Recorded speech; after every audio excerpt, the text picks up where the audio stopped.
Escrevo esta exposição para iluminar aqueles que buscam a verdade da história e desmentir os que resolveram simplesmente ignorá-la.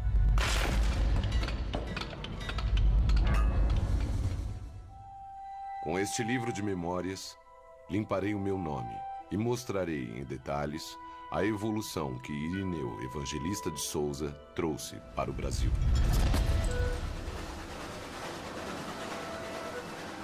Todos saberão de uma vez por todas quem foi o Barão de Mauá.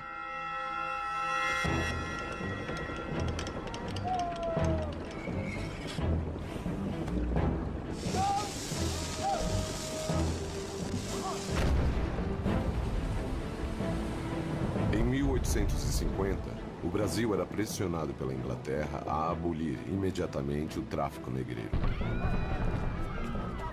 A armada inglesa estacionou navios de guerra na costa brasileira e fez exercícios bélicos diários como forma de intimidação. É um momento, né? Você está tendo um capitalismo em expansão, né, mostrando, né, seus tentáculos e chegando nesse império escravista. Então você tem essa tensão. Não é meramente econômica, é uma tensão cultural, uma tensão política, né? O ataque ao Brasil parecia iminente, e o clima de revolta contra a Inglaterra se espalhou por todo o país. A elite que dependia dos escravos era cegamente contra o fim do tráfico.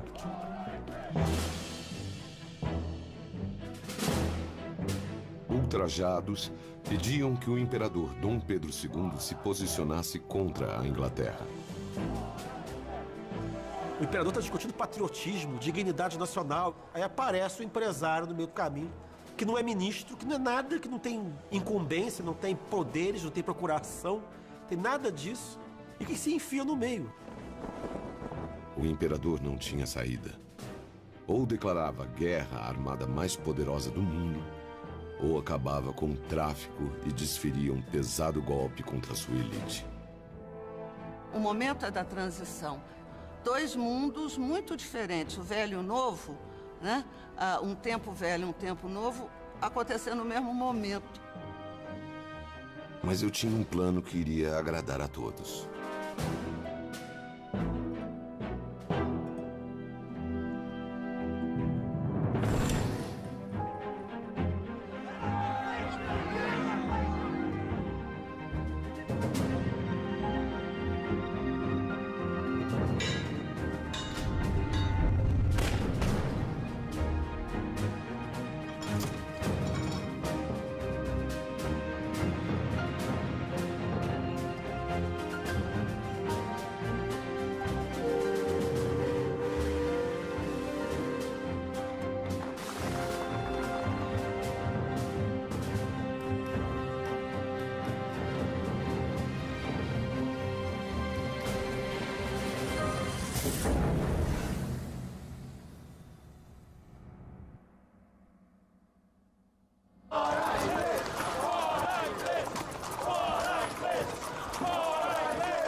Prefere que eu guarde seu dinheiro?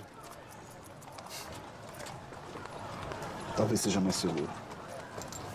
Não se preocupe, Montezuma. Essas agitações vão acabar em breve. O que te faz ter tanta O certeza? imperador vai ceder aos ingleses. O país não pode continuar assim, no caos. Não me parece que ceder aos ingleses vai acalmar a situação. Pelo contrário. Dom Pedro precisa de alguém que o ajude a convencer a elite que há algo de positivo nessa crise. E este humilde industrial talvez tenha uma ideia para a corte. Não se precipite, Irineu. Esse evento de hoje é muito importante para causar uma boa impressão. Não haverá precipitações, Montezuma. Nem guerras.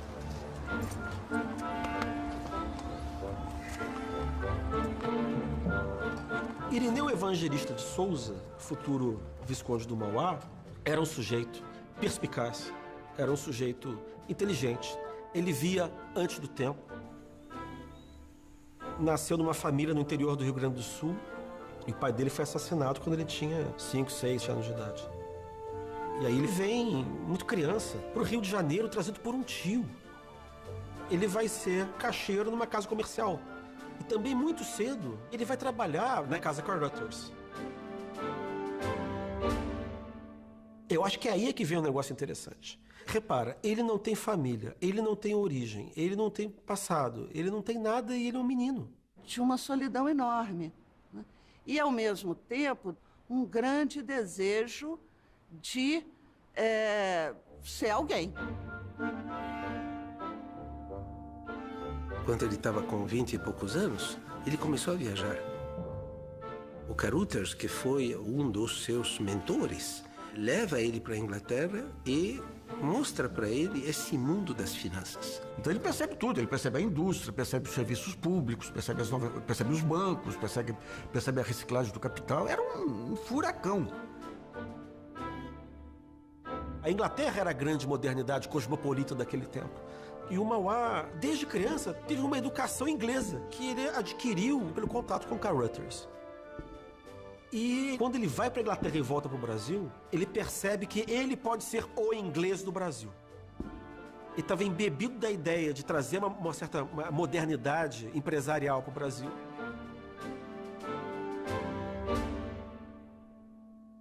Mas ele não podia fazer isso sem o Estado. O governo brasileiro, em 1844, decide criar uma tarifa protecionista para desenvolver a indústria nacional. O Mauá aproveita essa tarifa protecionista para lançar os seus primeiros estabelecimentos comerciais. Ele tem essa antecipação.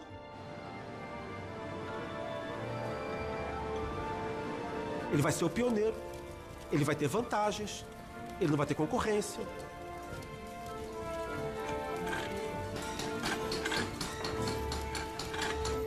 Ponta da Areia é uma porção de coisa.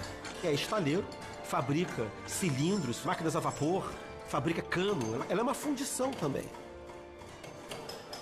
Então, a Ponta da Areia é o gatilho. Ele na verdade, um instrumento através do qual ele vai se projetar como industrial. Ele faz uma indústria que é também uma alavanca para o próprio país. É nesse sentido que eu acho que ele está farejando mais do que oportunidade. Ele vê grande.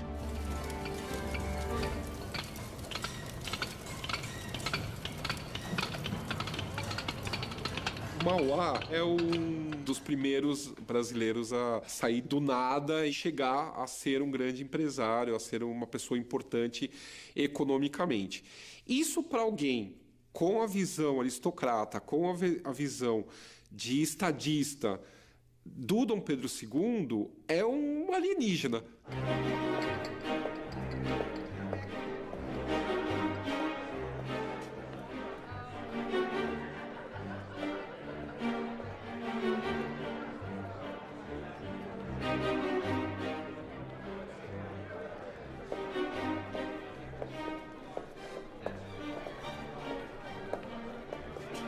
Irineu Evangelista de Souza. Que ótima surpresa. Eu não esperava encontrá-lo aqui. Pois eu espero que minha presença deixe de ser uma surpresa no futuro, ministro Torres. Eu adoraria frequentar a corte em outras ocasiões. E participar dessa reunião em momento grave é um dever para mim. Pois sejam muito bem-vindos. Você tinha uma sociedade de corte. O imperador era o centro, mas você tinha toda uma nobreza em torno dele. E Mauá destoava de um certo segmento conservador que via nas atividades empreendidas por ele como um risco. É difícil para o Mauá entender essa sociedade e ser reconhecido por ela, que eu acho que é o que ele quer. Mas para essa sociedade também é difícil olhar para um personagem tão novo, né? Porque, pensa, é o capitalismo surgindo, né? Mas é o capitalismo surgindo numa sociedade escravista, então, agrária. Então, ambos se olham de forma torta.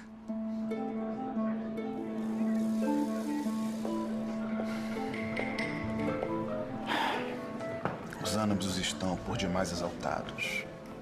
Não é hora de derramar sangue. Esperamos todos que o imperador faça a coisa certa. O imperador sempre faz a coisa certa.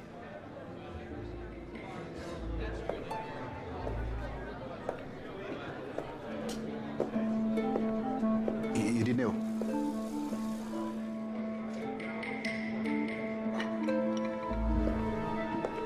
Be very welcome, Your Excellency, Lord Ambassador. It's a pleasure to have Lord's presence in our celebration today.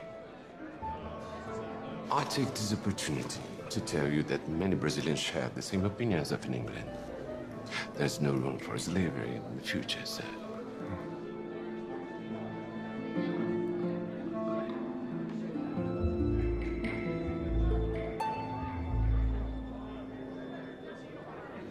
O excelentíssimo imperador do Brasil, Sua Majestade Dom Pedro II.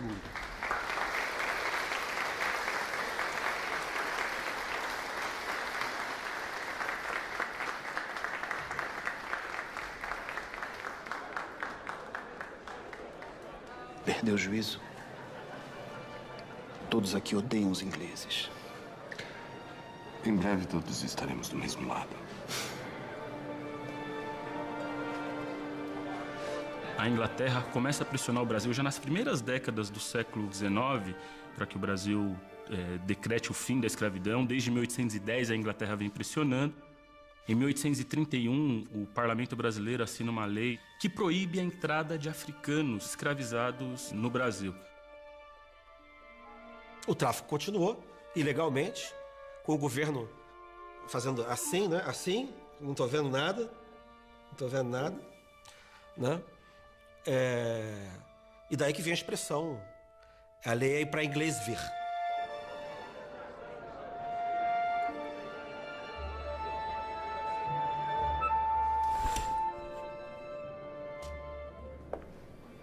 Todos estão prontos para as audiências com Vossa Majestade. O senhor tem preferência por quem gostaria de atender primeiro? Se me permite uma sugestão, Majestade. O senhor Irineu Evangelista de Souza talvez seja aquele com questões mais urgentes a tratar. Irineu? Sim. O senhor Irineu manteve conversas muito próximas com o Lord Hudson durante a celebração de hoje. Vários minutos trocando palavras e até sorrisos. Ele deve estar ansioso para nos passar o conteúdo dessas conversas. Mas o que o empresário teria para tratar com o embaixador da Inglaterra? Tenho certeza que estava apenas argumentando a favor do Império com relação ao tráfico de escravos. Caso contrário, por que iria falar com o inglês? Mande ele entrar. Imediatamente, Majestade.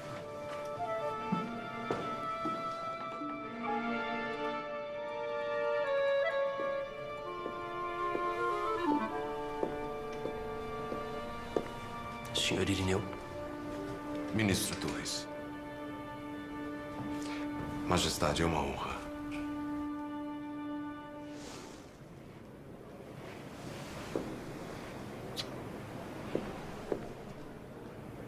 Por favor, sente-se.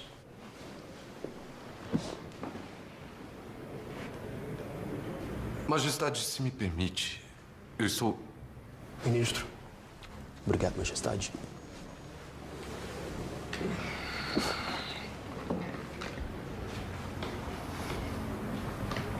Bem,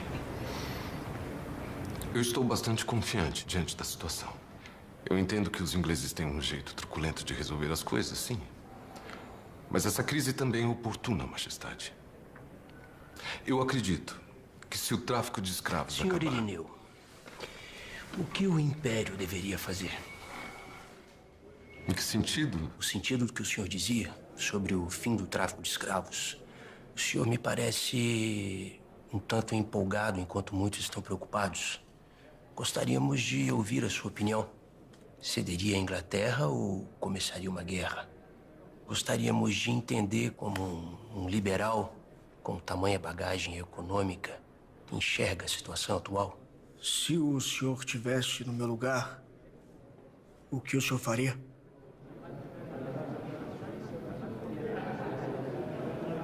Majestade, Ministro, eu cederia aos ingleses. Eu entendo que seja o caminho mais duro, mas eu realmente acho que o fim do tráfico de escravos vai ser mais proveitoso para o país. Majestade, a quantidade de dinheiro que gasta na compra de escravos, ainda por cima ilegais, os gastos para fugir de ataques de barcos ingleses no mar, tudo isso pode ser transformado em investimentos. Dinheiro para pôr em fábricas, ferrovias, trazer imigrantes. Coisas novas, Majestade. Com esse dinheiro, o senhor pode fazer uma transformação no Brasil. E como exatamente se daria essa transformação? Majestade, eu pretendo fundar um grande banco privado onde toda a elite poderá investir as suas economias, antes gastas na compra de escravos.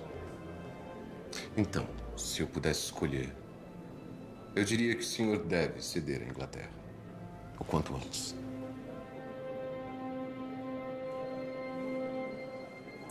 O senhor realmente acha que eu devo ceder? Que eu devo me curvar à Inglaterra por conta de um banco? Majestade, se me permite, eu creio...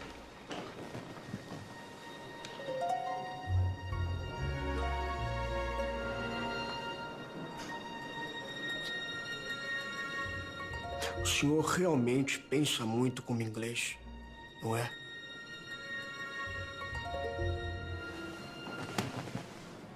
Com sua licença, Majestade.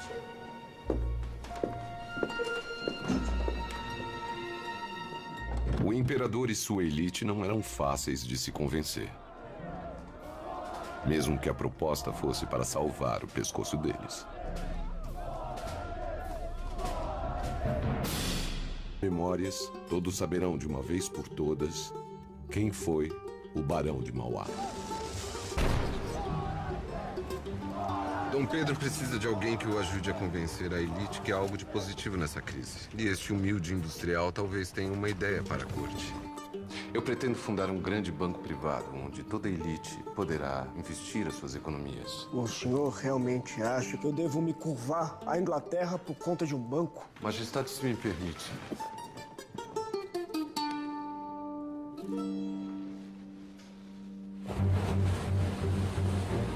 Não dá para entender o término do tráfico transatlântico de escravos sem entender essa pressão dos ingleses e como foi a reação, né?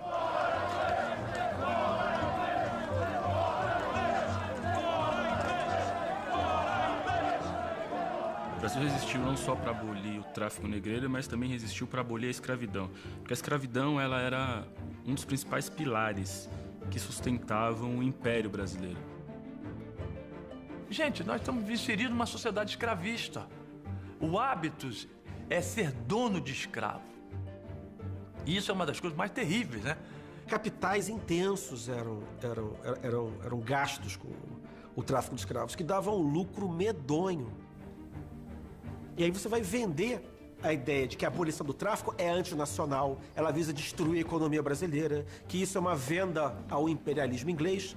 Majestade, infelizmente as notícias não são nada boas. There's absolutely no evidence that the Emperor will reach a reasonable solution.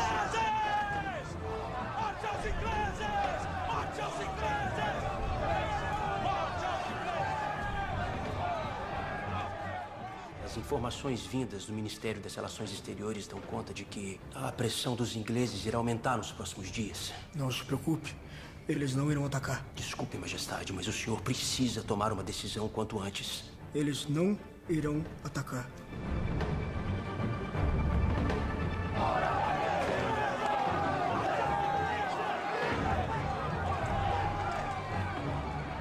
Eu já não tenho certeza.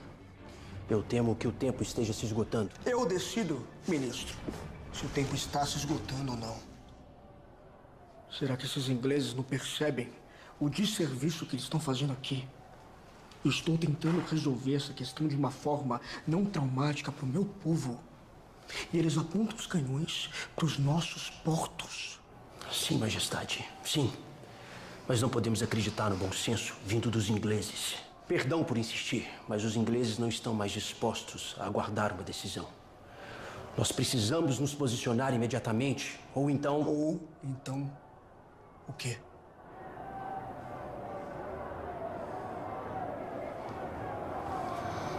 Com sua licença, Majestade.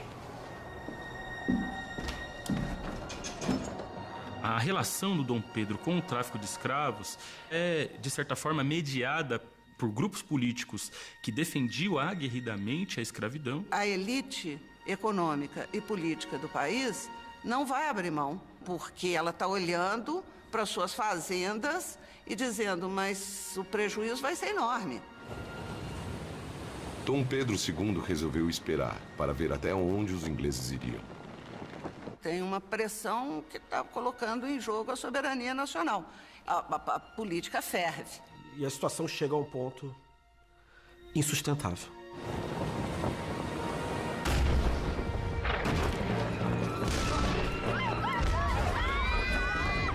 Mas a armada inglesa perde a paciência e ataca o porto de Paranaguá no dia seguinte. O imperador não teve outra alternativa senão ceder.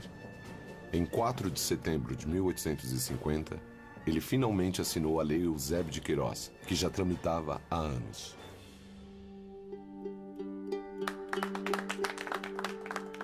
E essa lei de 1850 acabou definitivamente com o tráfico de escravizados. Mas a escravidão em si, ela permaneceu. A escravidão era um elemento ainda presente, era parte do paradigma ideológico da época, se posso dizer assim. Uma parte significativa dos recursos econômicos, né, que eram utilizados no tráfico de escravizados, fica disponível no mercado. Abre-se uma janela de oportunidade para quem quiser investir aí. É essa janela que o Irineu vai enxergar descortinada na frente dele, né?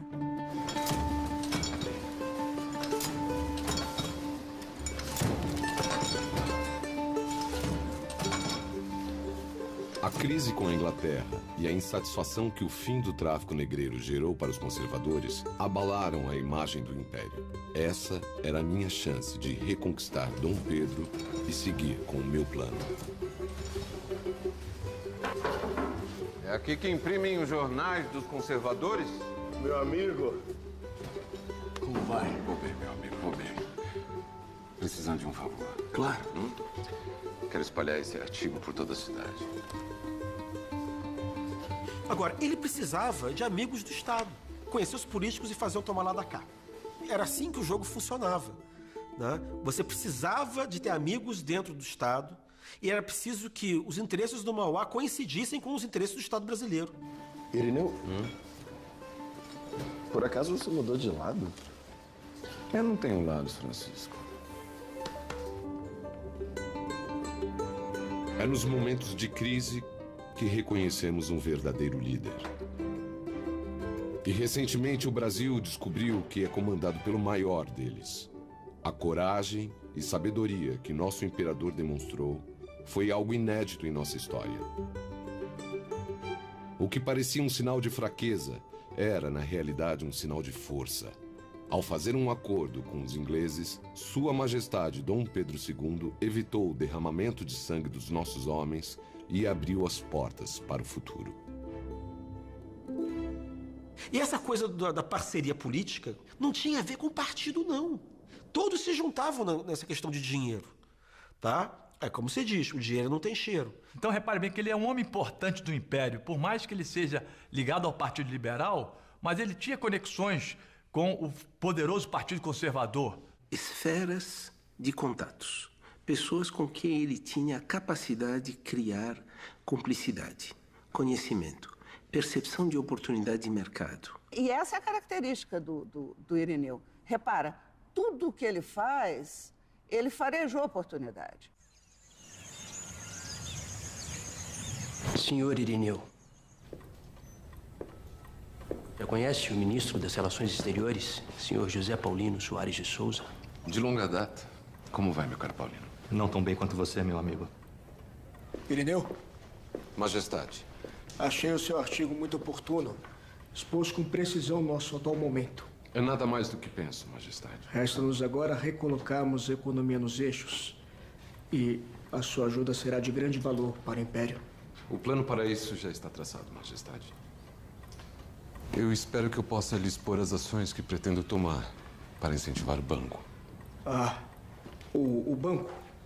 Sim, claro. O banco realmente é uma grande ideia para o futuro. Nesse momento, nós temos assuntos mais urgentes para tratar. O senhor está ciente da situação na região do Rio da Prata? A qual situação especificamente o senhor está se referindo? Especificamente, Juan Manuel Rosas. O governador argentino tem expandido seus domínios na região. Inclusive, ele proibiu os navios brasileiros de navegarem no Prata. Como o senhor disse, senhor Irineu, nós precisamos de novas alternativas para a economia. E é muito mais fácil transportar os nossos produtos por água do que por terra. Se conseguirmos recuperar a navegação no Rio do Prata, conseguiremos expandir os nossos negócios para regiões mais distantes do país. Seria um avanço e tanto para a economia do Império. Mas para isso, nós precisamos derrubar Rosas. Mas a atual economia impede que o Brasil comece uma guerra. Entendo. Eu só não consegui compreender como este assunto me concerne neste momento.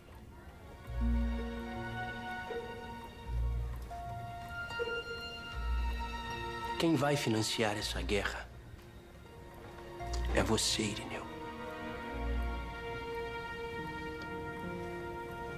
O primeiro ministro das Relações Exteriores de verdade é o Paulino Soares de Souza, visconde do Uruguai. Ele vai virar o Brasil, dizendo que o fundamental do Brasil não é ficar discutindo questões europeias, é ficar discutindo política sul-americana.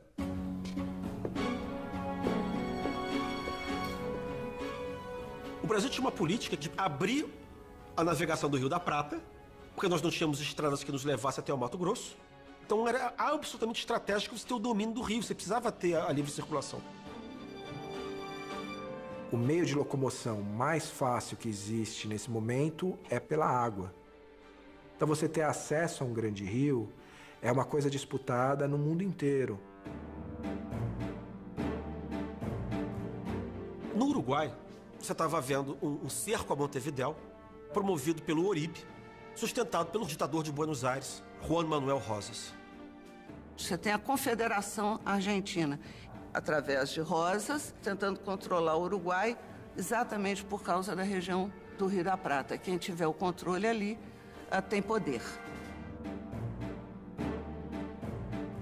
O século XIX é a constituição desses estados nacionais. E cada um querendo se constituir, cada um querendo o quê? Expandir sua fronteira. Que significa o quê? Expandir sobre os rios.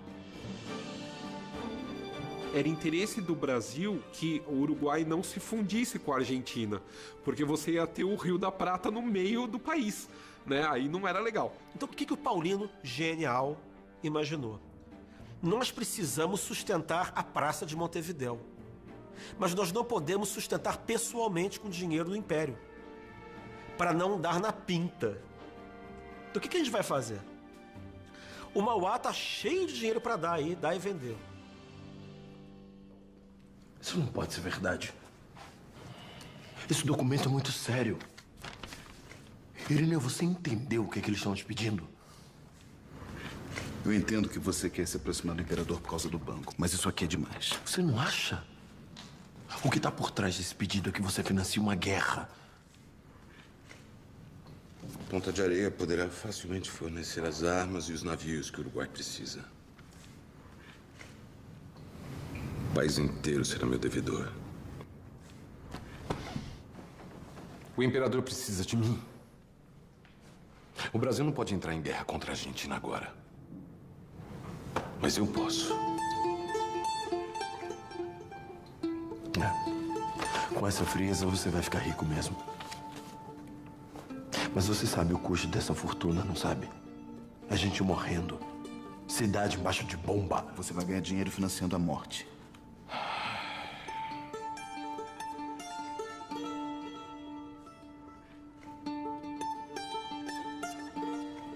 Você realmente está disposto a tudo.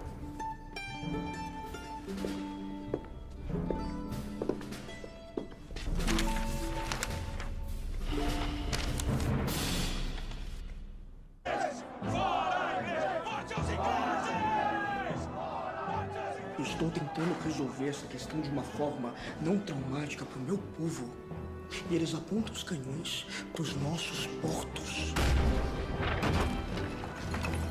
Ao fazer um acordo com os ingleses, Sua Majestade Dom Pedro II evitou o derramamento de sangue dos nossos homens e abriu as portas para o futuro. Irineu, por acaso você mudou de lado? Eu não tenho lados, Francisco. Resta-nos agora recolocarmos a economia nos eixos. Se conseguirmos recuperar a navegação no Rio do Prata, conseguiremos expandir os nossos negócios para regiões mais distantes do país. Mas para isso, nós precisamos derrubar Rosas. Quem vai financiar essa guerra é você, Irineu. Mas você sabe o custo dessa fortuna, não sabe? A gente morrendo.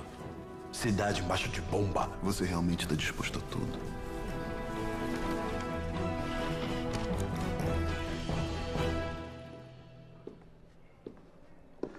Não se preocupe, ninguém sabe que estamos aqui. Estou de acordo com tudo, Paulino. Muito bem. Ao assinarmos este contrato, nós estaremos formando uma aliança secreta entre o governo uruguaio, representado pelo senhor embaixador André Lamas, o governo brasileiro representado por mim, e o empresário que financiará a guerra, Irineu Evangelista de Souza. O Mauá achou um negócio ótimo. Primeiro, que ele reassegurava os vínculos de amizade e de obrigação em relação ao governo. Isso garante mais concessões, ajudas para proteção, juros, privilégios. E o Mauá também ia passar a ter um ponto privilegiado, que era o Porto de Montevidéu, expandindo seus negócios para fora da fronteira brasileira. A primeira coisa a se fazer é Irineu levar pessoalmente a remessa de dinheiro até Montevidéu. A visita de um mero empresário não deve gerar grandes suspeitas. Apenas uma viagem de negócios. Você pode imaginar um empresário funcionando quase como um agente secreto, né? São interesses econômicos, basicamente. Tudo que move Mauá são interesses econômicos.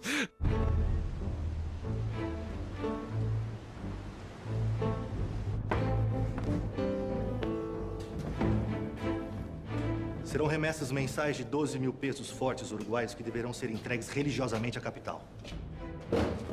Esse dinheiro será o pilar da revolta contra Rosas.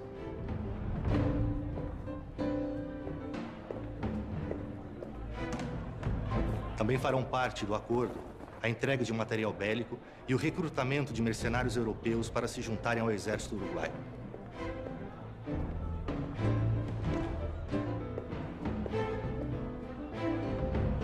Mas você precisa ser discreto. Rosas mantém espiões por todos os lados.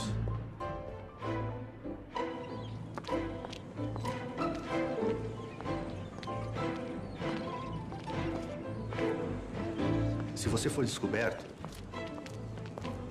a Argentina entrará em guerra com o Brasil e você provavelmente será morto.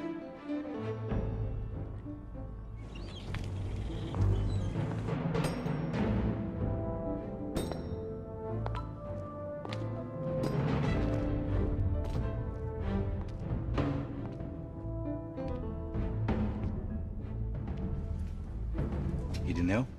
Eu mesmo. Trouxe aqui o combinado. E os demais pontos do acordo? Quando serão cumpridos? Já avisei os meus contatos na Europa.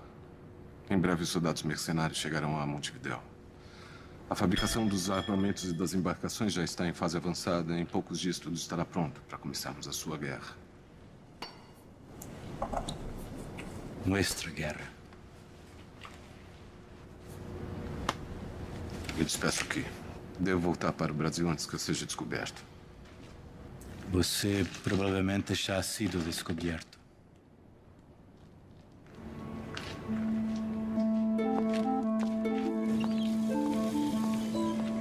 A descoberta da participação brasileira na campanha de Montevidéu deflagrou a Guerra do Prata entre o Brasil, Argentina e Uruguai. Os soldados brasileiros serviram como apoio às tropas uruguaias. Mal precisaram lutar. O dinheiro que o Mauá estava dando para Montevidéu era dado ao governo legítimo de Montevidéu, que estava sitiado. Uma vez que as tropas brasileiras conseguissem garantir o governo do uruguaio, o governo uruguaio ia ficar endividado com o Mauá. O fornecimento de materiais bélicos e os empréstimos para investimentos em infraestrutura me elevaram à condição de principal credor da dívida externa do Uruguai. Sem contar o prestígio que alcancei com Dom Pedro II, tudo estava indo de acordo com o planejado.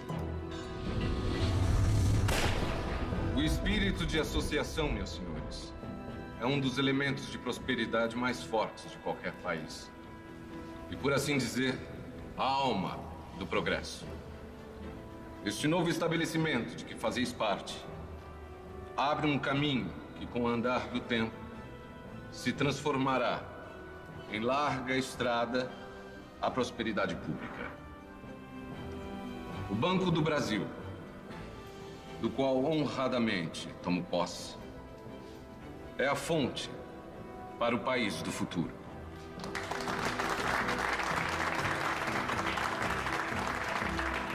E quando você tem a abolição do tráfico negreiro, você tem capitais empatados aí que são imensos. E o Brasil tem um problema, que é a falta de crédito. Mas o Mauá percebe muito bem essa oportunidade, né? Ele e seu grupo. E aí eles organizam bancos.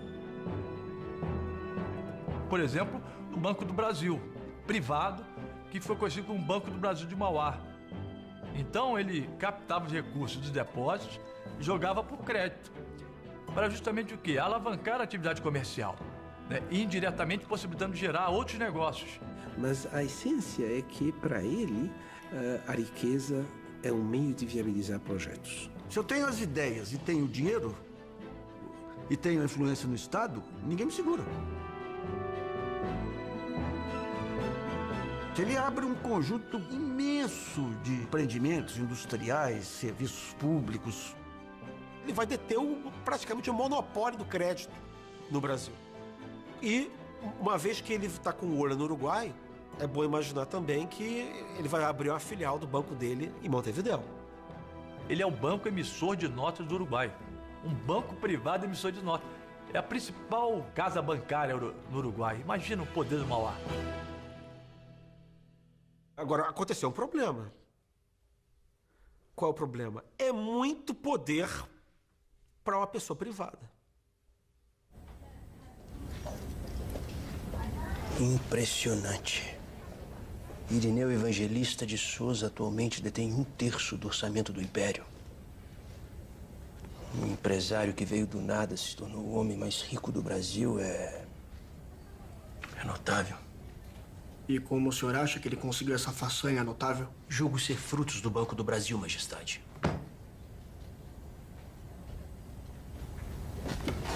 Sim, é realmente notável que um liberal tenha se tornado mais rico que qualquer nobre dessa corte. Assim como também é notável que tenham permitido que ele alcançasse tal poder. O senhor não acha? Sim, Majestade. Mas isso é algo que foge à minha alçada. Ah, compreendo. Realmente, a capacidade dele deve ser algo que fuja à sua alçada. E isso sim, ministro, é notável.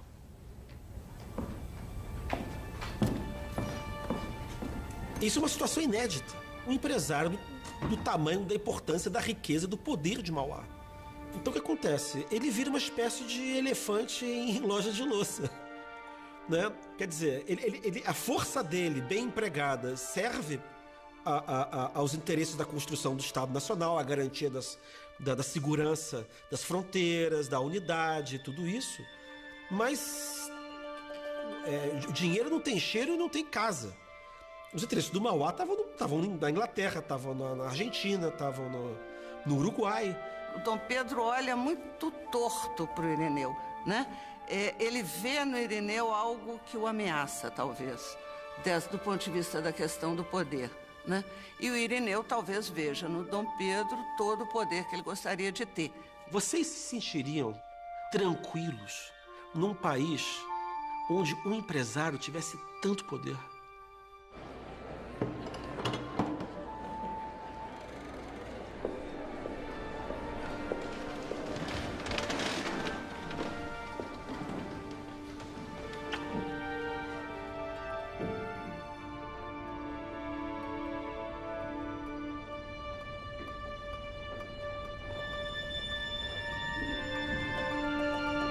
Venho nesta nobre casa recomendar a criação de um banco oficial, solidamente construído, que dê atividade e expansão às operações do comércio e da indústria. Semelhante instituição, senhores, é indispensável à nossa organização econômica.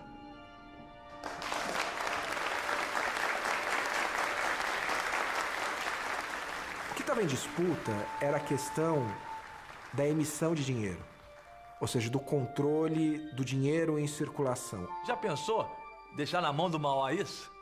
Ó, a facção conservadora jamais ia aceitar. E não é à toa que é o Torres, né, que, como ministro da Fazenda, ele começa a chamar a atenção da necessidade de criar um banco que teria o monopólio das emissões em todo o território nacional, se constituindo com esse império. É uma ideia de que, muito comum na época de construção de qualquer Estado nacional, todos os Estados foram assim, que no começo você tem que submeter a economia à política. Quer dizer, aos interesses do Estado Nacional. Com sua licença, Majestade. Senhor Irineu, a que devemos a visita? Majestade, eu peço desculpas, mas eu temo que o vosso discurso no Senado foi prejudicial ao Banco do Brasil. Eu não vejo relação. O Banco do Brasil é sólido, Majestade, não há perigo algum investir nele. Nós acreditamos em você, senhor Irineu, mas as conjunturas econômicas, elas mudam constantemente. Algumas vezes, Irineu, nós precisamos tomar novos caminhos, sabe? Nos adaptar.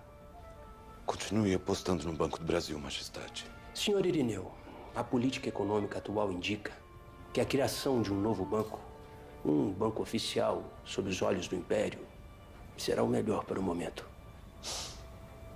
Banco oficial? Mas isso vai gerar uma disputa desleal pelos investidores? O Banco do Brasil será fatalmente enfraquecido? Não, claro que não, Irineu. Essa é a livre concorrência, não é? Afinal, você não é um liberal?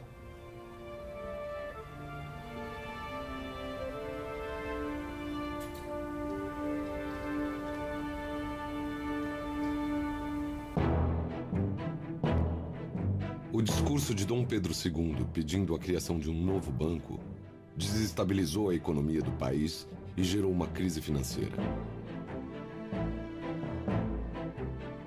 Não estava claro qual era a real intenção do imperador, mas seu ato deixou a elite insegura com o sistema bancário vigente.